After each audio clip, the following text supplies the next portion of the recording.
मेरी कल्पना का आदर्श समाज। बाबा साहेब भीमराव अंबेडकर की दूसरी रचना इस पाठ में हम पढ़ने जा रहे हैं। इस पाठ का पहला अंश श्रम विभाजन और जाति प्रथा हम पढ़ चुके हैं, पहले वीडियो में उपलब्ध है, उसे आप लोग पढ़िए समझिए, जिसमें अंबेडकर जी जाति प्रथा का विरोध करते हैं क्योंकि जाति प्रथा श्रम के साथ श्रमिकों का भी विभाजन कर देती है। व्यक्ति ना चाहते हुए भी एक नियत व्यवसाय से बंध जाता है। जाति प्रथा के कारण मनुष्य अपने रुचि के अनुसार और अपने क्षमता योग्यता के अनुसार व्यवसाय का चुनाव नहीं कर पाता और मजबूर होकर के उस जाति से जो रिलेटेड जो व्यवसाय है उसे मजबूर होकर करना पड़ता है, जिससे व्यक्ति अपना आर्थिक विकास नहीं कर पाता और जिससे देश और समाज राष्ट्र का विकास नहीं हो पाता है। और इसलिए अंबेडकर जी कहते हैं कि मेरी कल्पना का आदर्श समाज कैसा होगा, एक आदर्श समाज का स्वरूप कैसा होना चाहिए, वो हम इस पाठ में पढ़ेंगे। तो अंबेडकर जी अपने आदर्श समाज में 3 बातें सम्मिलित करते हैं। तो पहला जो बात है, पहला जो विषय है वह है स्वतंत्रता, दूसरा समता और तीसरा भ्रातृता। ये 3 बातों का होना आवश्यक है एक आदर्श समाज में, तभी एक आदर्श समाज की स्थापना हो सकता है। तो ये जो हम आज दूसरा अंश पढ़ेंगे, ये तीन बातों पर ही हम चर्चा करेंगे कि एक आदर्श समाज की कल्पना, एक आदर्श समाज का निर्माण हम इन तीनों को मिला करके कैसे कर सकते हैं। आइए पाठ का शुरुआत करते हैं। जाति प्रथा के खेदजनक परिणामों की नीरस गाथा को सुनते सुनाते आप में से कुछ लोग निश्चय ही ऊब गए होंगे। यह अस्वाभाविक भी नहीं है, स्वाभाविक है। अतः मैं समस्या के रचनात्मक पहलू को लेता हूँ, जिससे नई चीज का निर्माण होता है, ऐसे रचनात्मक पहलू को लेता हूँ। मैं एक आदर्श समाज का निर्माण किस प्रकार से करना चाहता हूँ, मैं उसे बताने का प्रयास करता हूँ, बोलते हैं अम्बेडकर जी। मेरे द्वारा जाति प्रथा की आलोचना सुनकर आप लोग मुझसे यह प्रश्न पूछना चाहेंगे कि यदि मैं जातियों के विरुद्ध हूँ तो फिर मेरी दृष्टि में आदर्श समाज क्या है। मैं अभी जो पहला भाषण जो आप लोग पढ़े हैं, श्रम विभाजन और जाति प्रथा, उसमें तो मैं जाति प्रथा का विरोध किया हूँ कि जाति प्रथा आदर्श समाज के लिए ठीक नहीं है, इससे समाज का विकास नहीं हो सकता। तो मेरे आदर्श समाज क्या है, मैं एक आदर्श समाज का स्वरूप किस प्रकार से मैं देखना चाहता हूँ उसे मैं बताता हूँ। ठीक है, यदि ऐसा पूछेंगे तो मेरा उत्तर होगा कि मेरा आदर्श समाज स्वतंत्रता, समता, भ्रातृता पर आधारित होगा।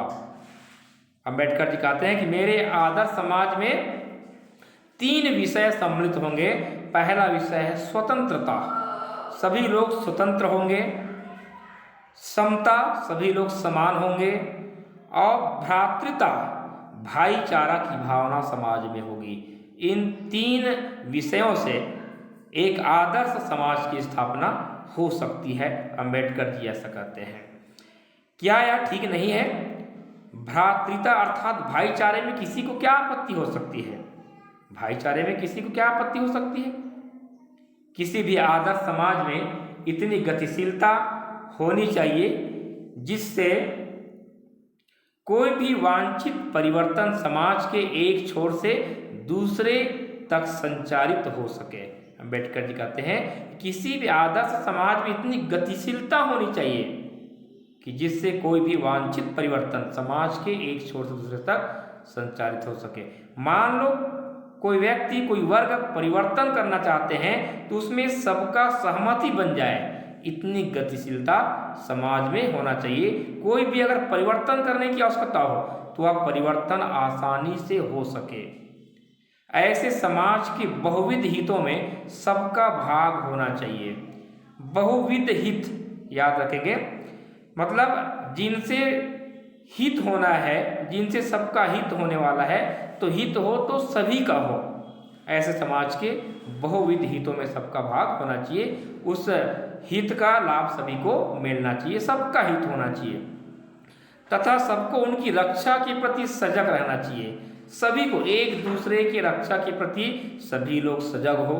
सामाजिक जीवन में अबाध संपर्क के अनेक साधन व अवसर उपलब्ध रहने चाहिए। सामाजिक जीवन में अबाध संपर्क, अबाध मतलब निर्बाध रूप से लोग एक दूसरे से संपर्क करें, सबका मन से मन मिले, सभी एकजुट रहें और अनेक साधन व अवसर सबके विकास के लिए उपलब्ध होना चाहिए। तात्पर्य यह है कि दूध पानी की मिश्रण की तरह भाईचारे का यही वास्तविक रूप है। दूध पानी की तरह, जैसे दूध और पानी को मिला दें तो आसानी से हम दूध और पानी को अलग नहीं कर सकते, इस प्रकार से सभी लोग हृदय से मिल जाएं, सबकी आत्मीयता हो जाए, सभी लोग आपस में एक दूसरे के साथ दूध और पानी के समान मिले हुए हो, इस प्रकार की व्यवस्था समाज में होना चाहिए और यही भाईचारा का वास्तविक रूप है। भाईचारा हम किसे कहेंगे? जिसमें सभी लोग हृदय से मिले, सबका हृदय एक साथ मिले, जहाँ कोई भेदभाव ना हो और कोई परिवर्तन अगर आवश्यकता हो परिवर्तन की तो वह परिवर्तन आसानी से हो सके। सभी लोग एक दूसरे के हित के लिए सजग रहे, सब एक दूसरे का सहयोग करें, यही तो भाईचारा है। और इसका दूसरा नाम लोकतंत्र है, क्योंकि लोकतंत्र केवल शासन की एक पद्धति नहीं है, इसी का जो भाईचारा है उसी का दूसरा नाम क्या है? लोकतंत्र है। क्योंकि लोकतंत्र केवल शासन की पद्धति नहीं है, लोकतंत्र मूलतः सामूहिक जीवनचर्या की एक रीति है। सामूहिक जीवनचर्या जिसमें सभी लोग एक साथ जीवन व्यतीत करें मिलजुल करके, यही तो लोकतंत्र है। सब एक दूसरे की सुने, यही तो लोकतंत्र है। एक रीति तथा समाज के सम्मिलित अनुभवों के आदान प्रदान का नाम है लोकतंत्र। किसे कहते हैं? तो इस परिभाषा यहाँ पर दिया है आपके पाठ में। लोकतंत्र की तो अनेक परिभाषाएं हैं, लेकिन यहाँ लोकतंत्र का मतलब क्या है? लोकतंत्र केवल शासन की एक पद्धति ही नहीं है, लोकतंत्र मूलतः सामूहिक जीवनचर्या की एक रीति है। समाज के सम्मिलित अनुभवों के आदान प्रदान का नाम लोकतंत्र है, याद रखेंगे। इनमें यह आवश्यक है कि अपने साथियों के प्रति श्रद्धा व सम्मान का भाव हो। तो लोकतंत्र में क्या आवश्यक है? हम अपने साथियों के प्रति श्रद्धा व सम्मान का भाव रखें, है ना। एक दूसरे के प्रति हम क्या रखें? श्रद्धा, आत्मीयता रखें और हम एक दूसरे का सम्मान करें। जब तक हम दूसरे का सम्मान नहीं करेंगे, हमारा सम्मान कोई नहीं करेगा, है ना। तो ये लोकतंत्र में आवश्यक है। इस प्रकार स्वतंत्रता पर भी क्या कोई आपत्ति हो सकती है? ये तो अभी हम पढ़ रहे थे भ्रातृता पर पढ़ रहे थे कि भ्रातृता का बहुत सुंदर यहाँ पर वर्णन अंबेडकर जी किए हैं कि किसे भ्रातृता कहेंगे। अब हम पढ़ते हैं उनकी दूसरा विषय, प्रथम विषय स्वतंत्रता। तो स्वतंत्रता क्या है? देखिए, स्वतंत्रता पर भी क्या कोई आपत्ति हो सकती है? स्वतंत्रता में भी किसी को आपत्ति नहीं होना चाहिए। गमनागमन की स्वाधीनता, गमनागमन मतलब आने जाने की स्वाधीनता, हम कहीं भी आ सकते हैं, जा सकते हैं, इसकी स्वतंत्रता होनी चाहिए। जीवन तथा शारीरिक सुरक्षा की स्वाधीनता, हम कैसा भी जीवन जिए और अपनी शरीर की हम सुरक्षा करें, ये भी स्वाधीनता होना चाहिए। तो इन स्वाधीनता के अर्थों में शायद ही कोई स्वतंत्रता का विरोध करे, इनके तो कोई विरोध नहीं करेंगे। इसी प्रकार संपत्ति के अधिकार, जीविका उपार्जन के लिए आवश्यक औजार व सामग्री रखने के अधिकार, जिससे शरीर को स्वस्थ रखा जा सके, के अर्थ में भी स्वतंत्रता पर कोई आपत्ति नहीं हो सकती है। तो जैसे सभी लोग आने जाने की स्वतंत्रता, शारीरिक सुरक्षा की स्वतंत्रता, इसका कोई विरोध नहीं करेंगे, उसी प्रकार से और क्या क्या स्वतंत्रता होनी चाहिए? संपत्ति के अधिकार की स्वाधीनता, जीविका उपार्जन की स्वाधीनता, औजार और सामग्री रखने के अधिकार की स्वाधीनता, इस पर भी कोई आपत्ति नहीं होना चाहिए। तो भी मनुष्य की शक्ति के सक्षम एवं प्रभावशाली प्रयोग की भी स्वतंत्रता क्यों न प्रदान की जाए? मनुष्य के शक्ति के सक्षम, मनुष्य में जो शक्ति है, मनुष्य जिस कार्य को करने में सक्षम है, जिस कार्य को करके वह बहुत प्रभाव उत्पन्न कर सकता है, जो प्रभावशाली है, इस पर भी स्वतंत्रता होना चाहिए। इसमें भी स्वतंत्रता मनुष्य को मिलनी चाहिए, ऐसा अम्बेडकर जी कहते हैं। जाति प्रथा के पोषक जीवन, शारीरिक सुरक्षा तथा संपत्ति के अधिकार की स्वतंत्रता को तो स्वीकार कर लेंगे। जो जाति प्रथा को बढ़ावा देते हैं, ऐसे लोग जीवन, शारीरिक सुरक्षा, संपत्ति के अधिकार, इन स्वतंत्रता को स्वीकार कर लेंगे, परंतु मनुष्य के सक्षम एवं प्रभावशाली प्रयोग की स्वतंत्रता देने के लिए जल्दी तैयार नहीं होंगे। क्यों? क्योंकि इस प्रकार की स्वतंत्रता का अर्थ होगा अपना व्यवसाय चुनने की स्वतंत्रता किसी को नहीं है ना? तो इसका अर्थ उसे दास्ता में जकड़ कर रखना होगा। अगर इस प्रकार की ये जाति प्रथा के जो पोषक हैं, है ना, ये अगर इस प्रकार की स्वतंत्रता को अगर मान लेते हैं तो वो, क्योंकि किसी व्यक्ति को जो दास्ता में जकड़ कर रखना चाहते हैं वो आसानी से नहीं रख पाएंगे, कहते हैं। ठीक है, तो एक बार पुनः देखिए, इसका अर्थ उसे दास्ता में जकड़ कर रखना होगा, क्योंकि दास्ता केवल कानूनी पराधीनता को ही नहीं कहा जा सकता। अगर हम अभी तक अपनी स्वतंत्रता के अनुसार, अपने रुचि के अनुसार हम अगर किसी कार्य को नहीं कर सकते हैं तो हम क्या हैं? अभी तक हम गुलामी में जकड़े हुए हैं। तो इस स्वतंत्रता को जो जाति प्रथा के पोषक है वो आसानी से स्वीकार करने वाले नहीं हैं, क्योंकि यदि स्वीकार कर लेंगे तो मनुष्य की जो दास्ता है वो तो समाप्त हो जाएगी, और ऐसे पोषक लोग जो अपना एक निजी शासन करना चाहते हैं, चलाना चाहते हैं, वो स्वतंत्रता उनको नहीं मिल पाएगी। ठीक है, तो दास्ते में वह स्थिति भी सम्मिलित है जिससे कुछ व्यक्तियों को दूसरे लोगों के द्वारा निर्धारित व्यवहार एवं कर्तव्यों का पालन करने के लिए विवश होना पड़ता है। दास्ता में क्या स्थिति है?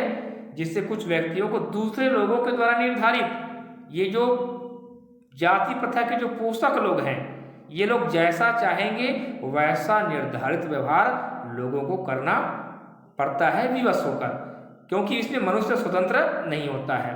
यह स्थिति कानूनी पराधीनता न होने पर भी पाई जा सकती है। तो हम कानूनी दृष्टि से स्वतंत्र हैं, लेकिन कानूनी पराधीनता नहीं होने के बाद भी इस प्रकार की दास्ता में व्यक्ति जकड़कर रह सकता है, उनको इस प्रकार से विवश होना पड़ता है। उदाहरणार्थ जाति प्रथा की तरह ऐसे वर्ग होना संभव है जहां कुछ लोगों की अपनी इच्छा के विरुद्ध पेशे अपनाने पड़ते हैं। तो जैसे जाति प्रथा के कारण लोग स्वतंत्र नहीं है, वैसे इसके कारण भी लोग स्वतंत्र नहीं हो पाएंगे। ठीक है, अब आइए हम पढ़ते हैं समता। समता क्या है? तो अब तक हम दो विषय को पढ़ चुके हैं, भ्रातृता और स्वतंत्रता। अब समता क्या है? अब आइए समता पर विचार करें। क्या समता पर किसी की आपत्ति हो सकती है?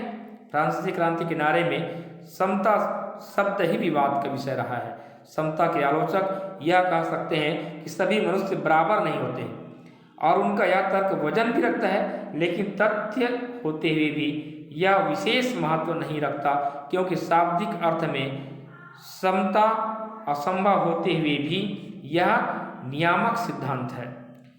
मनुष्यों की क्षमता तीन बातों पर निर्भर रहती है। एक है शारीरिक वंश परंपरा, सामाजिक उत्तराधिकार अर्थात सामाजिक परंपरा के रूप में माता पिता की कल्याण की कामना, शिक्षा तथा वैज्ञानिक ज्ञानार्जन आदि सभी उपलब्धियां जिनके कारण सभ्य समाज जंगली लोगों की अपेक्षा विशिष्टता प्रदान करता है। और अंत में तीसरा बात क्या है? मनुष्य के अपने प्रयत्न। इन तीनों दृष्टियों से निस्संदेह मनुष्य समान नहीं होते। तो क्या इन विषयों के कारण समाज को भी उनके साथ असमान व्यवहार करना चाहिए? समता विरोध करने वालों के पास इसका क्या जवाब है? अम्बेडकर जी प्रश्न करते हैं। तो समानता की भावना देखिए, मनुष्य की क्षमता तीन बातों पर निर्भर रहती है। पहला क्या है? शारीरिक वंश परंपरा। भाई शारीरिक वंश परंपरा के अनुसार ठीक है, कोई व्यक्ति समान नहीं है, सबकी शरीर, सबका वंश परंपरा अलग अलग होता है। सामाजिक उत्तराधिकार तथा सामाजिक परंपरा के रूप में माता पिता के कल्याण कामना। शिक्षा, सबकी शिक्षा भी अलग अलग होती है। वैज्ञानिक ज्ञानार्जन भी अलग अलग हो सकता है, इसमें समान नहीं हो सकता। मनुष्य के अपने प्रयत्न, सबका प्रयास अलग अलग होता है। तो ये तो सब अलग अलग होता है, क्या इन तीनों दृष्टियों से निस्संदेह मनुष्य समान नहीं होते हैं? तो क्या इन विशेषताओं के कारण समाज को भी उनके साथ असमान व्यवहार करना चाहिए? प्रश्न करते हैं अम्बेडकर जी। समता विरोध करने वालों के पास इसका कोई जवाब नहीं है। ठीक है, हम अलग अलग वंश परंपरा के हैं, सबका शरीर अलग है, सबका ज्ञानार्जन अलग है ना, सबका मनुष्य का प्रयत्न परिश्रम अलग है, लेकिन उसके बाद भी हम समाज को उनके साथ असमान व्यवहार नहीं करना चाहिए। आगे हम पढ़ते हैं, व्यक्ति विशेष के दृष्टिकोण से असमान प्रयत्न के कारण असमान व्यवहार को अनुचित नहीं कहा जा सकता। असमान व्यवहार को अनुचित नहीं कहा जा सकता व्यक्ति विशेष के दृष्टिकोण से। कोई व्यक्ति, ठीक है, साथ ही प्रत्येक व्यक्ति को अपनी क्षमता का विकास करने का पूरा प्रोत्साहन देना सर्वथा उचित है। व्यक्ति को अपनी क्षमता का विकास, हर व्यक्ति को अपनी क्षमता का विकास करना चाहिए और उसका पूरा प्रोत्साहन उसे मिलना चाहिए। परंतु यदि मनुष्य प्रथम दो बातों में असमान है तो क्या इस आधार पर उनके साथ भिन्न व्यवहार उचित है? उत्तम व्यवहार के हक की प्रतियोगिता में वे लोग निश्चय ही बाजी मार ले जाएंगे। जिन्हें उत्तम कुल, शिक्षा, पारिवारिक ख्याति, पैतृक संपदा तथा व्यवहारिक प्रतिष्ठा का लाभ प्राप्त है, तो इसमें जो व्यक्ति उत्तम कुल में जन्म लिया है ना, जिनकी शिक्षा अच्छी है, जिनकी पारिवारिक प्रसिद्धि अच्छा है, जिनके पास पैतृक संपदा है, व्यावसायिक प्रतिष्ठा है, उनको तो लाभ मिल जाएगा। इस प्रकार पूर्ण सुविधा संपन्नों को ही उत्तम व्यवहार का हकदार माना जाना वास्तव में निष्पक्ष निर्णय नहीं कहा जा सकता। इसको हम निष्पक्ष निर्णय नहीं कह सकते, क्योंकि यह सुविधा संपन्नों के पक्ष में निर्णय देना होगा। लेकिन जिनके पास कोई सुविधा नहीं है ना, उनका क्या होगा? अतः न्याय का तकाजा यह है, न्याय की आवश्यकता यह है कि जहाँ हम तीसरे प्रयासों की असमानता, जो मनुष्यों के अपने वश की बात है, आधार पर मनुष्यों के साथ असमान व्यवहार को उचित ठहराते हैं, वहाँ प्रथम दो आधारों जो मनुष्य के अपने वश की बातें नहीं है, पर उनके साथ असमान व्यवहार नितांत अनुचित है और हमें ऐसे व्यक्तियों के साथ यथासंभव समान व्यवहार करना चाहिए कि जिनको अब तक समाज में प्रतिष्ठा प्राप्त नहीं हुआ है, जो निम्न जाति के हैं, है ना, जिनको समान अवसर नहीं मिला है, उनको यथासंभव समान व्यवहार हमें देना चाहिए, उनके साथ समान व्यवहार करना चाहिए। दूसरे शब्दों में, समाज की यदि अपने सदस्यों से अधिकतम उपयोगिता प्राप्त करनी है तो यह तो संभव है जब समाज के सदस्यों को आरंभ से ही समान अवसर एवं समान व्यवहार उपलब्ध कराए जाएं।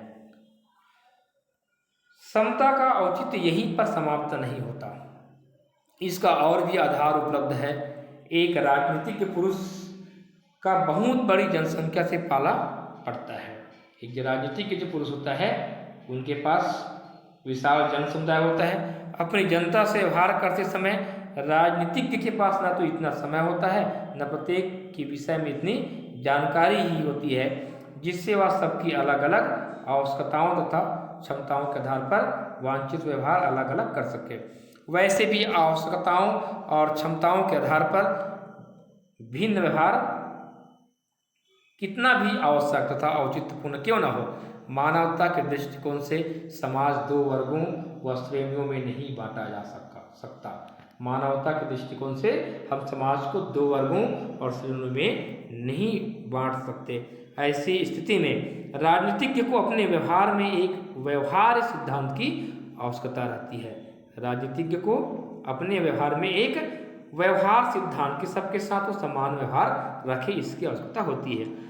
और यह व्यवहार सिद्धांत यही होता है कि सब मनुष्यों के साथ समान व्यवहार किया जाए। राजनीतिज्ञ यह व्यवहार इसलिए नहीं करता कि सब लोग समान होते, बल्कि इसलिए कि वर्गीकरण एवं श्रेणीकरण संभव होता है। इस प्रकार समता यद्यपि काल्पनिक जगत की वस्तु है, फिर भी राजनीतिज्ञ को सभी परिस्थितियों को दृष्टि में रखते हुए उनके लिए यही मार्ग भी रहता है, क्योंकि यही व्यवहारिक भी है और यही उसके व्यवहार की एकमात्र कसौटी भी है। तो ठीक है प्यारे बच्चों, ये पाठ समाप्त होता है। तो अम्बेडकर जी अपने आदर्श समाज की कल्पना में 3 विषयों को रखते हैं: स्वतंत्रता, समता और भ्रातृता। इन तीनों विषयों से, इन तीनों बातों से समाज एक आदर्श रूप ग्रहण कर सकता है।